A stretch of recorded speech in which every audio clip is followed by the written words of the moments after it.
അതായത് ഈ സമരത്തെ അടിച്ചമർത്തുന്നതിന് വേണ്ടിയുള്ള ഇടപെടൽ ഇതിനു മുമ്പ് തന്നെ ഈ സമരം ആരംഭിച്ച ഘട്ടം മുതൽ തന്നെ നരേന്ദ്രമോദിയുടെ സർക്കാരും ഇത് BJP സംവിധാനങ്ങളെല്ലാം കൂടെ ശ്രമിച്ചുകൊണ്ടിരിക്കുകയാണ്.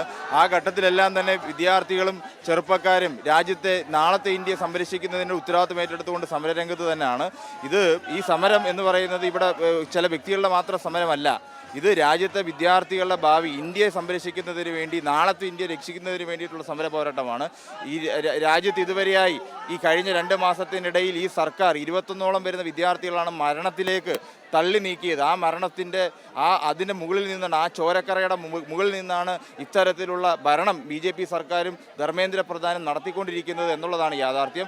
ഏതൊക്കെ നിലയിലും ഈ സമരത്തെ അടിച്ചമർത്താൻ ശ്രമിച്ചാലും ഈ സമര രംഗത്തുള്ള വിദ്യാർത്ഥികൾ, യുവജനങ്ങളൊന്നും തന്നെ 1 ഇഞ്ച് പിന്നോട്ട് പോകാൻ തയ്യാറല്ല.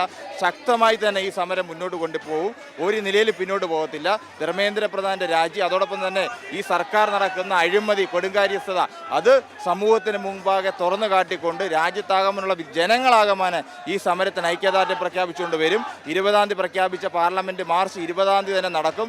ഏതെത്ര പോലീസിനെ ഇവിടെ അണിനിരത്തിയാലും 1 ഇഞ്ച് മുന്നോട്ട് പോകാൻ രാജ്യത്തിന് വേണ്ടി മുഴുവൻ വിദ്യാർത്ഥികളും രംഗത്തിറങ്ങുമെന്നുള്ളതാണ് സൂചിപ്പിക്കാനുള്ളത്.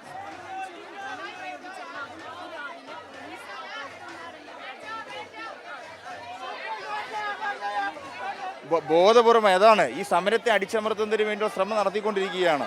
ഇപ്പോൾ ഈ സമരം ആരംഭിച്ച ഘട്ടം മുതൽ തന്നെ നമുക്കറിയാം, മിസ് പ്രൊപ്പഗണ്ടകൾ അവർ വെളിയിൽ വരുന്നു. ഈ സമരത്തെ അടിച്ചമർത്തുന്നതിന് വേണ്ടി ഈ സമരത്തിന് ക്രെഡിബിലിറ്റി ഇല്ലാതാക്കുന്നതിനുള്ള ശ്രമം അവർ നടത്തി. പക്ഷേ ആ ഘട്ടത്തിലെല്ലാം തന്നെ നമ്മൾ കണ്ടത് വിദ്യാർത്ഥികളാകമാനം തന്നെ ഈ വിഷയം ഉയർത്തിപ്പിടിച്ചുകൊണ്ട് ജനങ്ങളാകമാനം തന്നെ ഈ സമര കേന്ദ്രത്തിലേക്ക് ഒഴുകി വരുന്നു.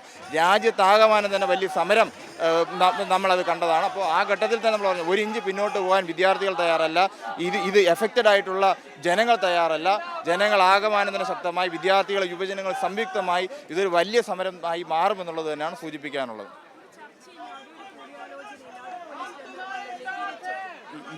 ഇതാണ് ഈ സമരത്തെ അടിച്ചമർത്തുക എന്നുള്ളതാണ്.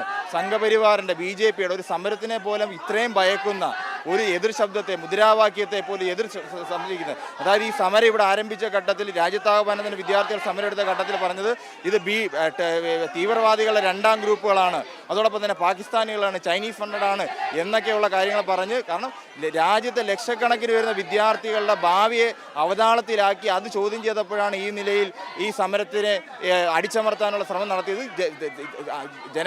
വിദ്യാർത്ഥികളെ ആകെ ബാധിച്ച വിഷയമാണ്, നാളത്തെ ഇന്ത്യയെ ബാധിക്കുന്ന വിഷയമാണ്. അത് ഏതൊക്കെ നിലയിൽ അടിച്ചമർത്താൻ ശ്രമിച്ചാലും 1 ഇഞ്ച് പിന്നോട്ട് പോകാൻ വിദ്യാർത്ഥികൾ തയ്യാറല്ല. ഇതുമായി ബന്ധപ്പെട്ടുകൊണ്ട് ഇവിടെ വരുന്ന ഒരാളും തയ്യാറല്ല എന്നുള്ളതാണ് സൂചിപ്പിക്കാനുള്ളത്.